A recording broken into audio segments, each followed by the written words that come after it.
एक लड़का था, वो काफी गरीब था। उसके पास न तो कुछ खाने को था और न ही रहने को घर था।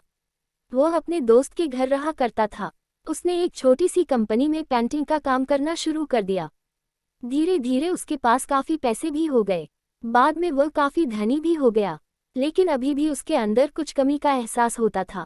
जब वह छोटा था तभी उसके माता पिता इस दुनिया से चले गए थे। उसने कभी प्रेम को नहीं जाना था।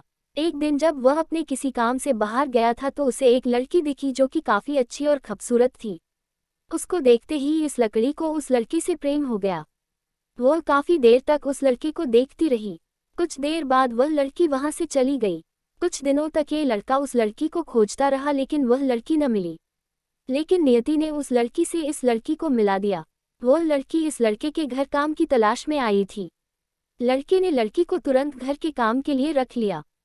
जब वह लड़की इस लड़के इस मिलने आई थी तो उस समय इस लड़के ने कुछ शब्द भी साफ से नहीं बोल पा रहा था, जिससे लड़की को लगा कि यह लड़का गूंगा है। लड़का भी जान गया था कि यह लड़की हमें गूंगा समझती है। इसके साथ ही ये लड़की समझ गई थी कि यह लड़का इस घर का नौकर है न कि मालिक है। अब जब भी ये लड़का उस लड़की के पास जाता तो गूंगा बन जाता है। धीरे धीरे वह लड़की इस लड़के पर काफी रहम खाने लगी। अब उसे इस लड़के के लाचारी पर प्यार होने लगा। लेकिन फिर वह लड़की एक बात से डर कर पीछे हट जाती थी। इस लड़की के भी माता पिता बचपन में ही मर चुके थे। इस लड़की को इसके चाचा ने पाला था और वह चाहता था कि वह जब तक जिंदा रहे ये लड़की उसके खाने और पीने का पैसा दे। लड़की का प्रेम हद से भी बाहर जाने लगा। लड़के के एक खांसी पर भी वह लड़की दौड़े उस लड़के के पास पहुंच जाती थी। अब लड़का भी समझ गया कि इस लड़की को मुझसे प्रेम हो गया है। लड़का भी बहुत ज्यादा उस लड़की से प्रेम करता था। उसने पहले लड़की के बारे में सब कुछ पता किया। जब उसे सब पता चल गया तो वह बहुत रोने लगा क्योंकि उसने गूंगे होने का झूठ बोला था। अब वह दिनों रात रोने लगा। लड़की अपने सैलरी में से लड़के की इलाज करवाने को कहती थी। एक दिन सुबह ही उस लड़की को पता चला कि वह लड़का हॉस्पिटल में भर्ती है। वह दौड़ते हुए जब हॉस्पिटल में पहुंची तो उसने देखा कि लड़का बेड पर बेहोश पड़ा है।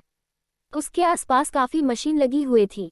जब लड़की डॉक्टर के पास पहुंची तो वहां पर डॉक्टर ने उसे बताया कि लड़का अब बोल नहीं सकता है। उसने अपनी जीभ को कटाने की कोशिश की है। इसके साथ ही उस डॉक्टर ने उस लड़की को एक पत्र दिया। उस पत्र में लिखा था, मैं एक काफी धनी लड़का हूँ। जिस घर में तुम काम करती हो उस घर की मालिक मैं ही हूँ। लेकिन इसके साथ ही मैंने तुमसे एक बहुत बड़ा झूठ बोला है कि मैं एक गूंगा हूँ। अब इस झूठ का प्रायश्चित करने के लिए मैं ऐसा काम करने जा रहा हूँ। इसके साथ ही तुम मेरे घर से मेरे मैनेजर से पैसों को लेकर अपने चाचा को दे देना और एक नई जिंदगी की शुरुआत करना। अगर हो सके तो मुझे माफ कर देना तुम्हारा दोषी। इस पत्र को पढ़ने के बाद उस लड़की के आंख आंसू से भर आए। वह दौड़ते हुए मंदिर में गई। उसने भगवान के सामने कसम खाया कि जब तक वह लड़का बोलने नहीं लगता है तब तक वह कुछ नहीं खाएगी, भले ही वह मर क्यों न जाए। इधर डॉक्टर भी उस लड़के की इलाज कर रहे थे। ईश्वर ने दोनों के मन की बात काबूल कर लिए और अब लड़का बोलने लगा। लेकिन वह अपनी याददाश्त को खो गया। अब उसे कुछ भी नहीं याद था।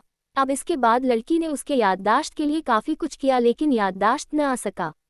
अगर प्रेम की नींव को झूठ पर रखा जाए तो वह गिर ही जाता है।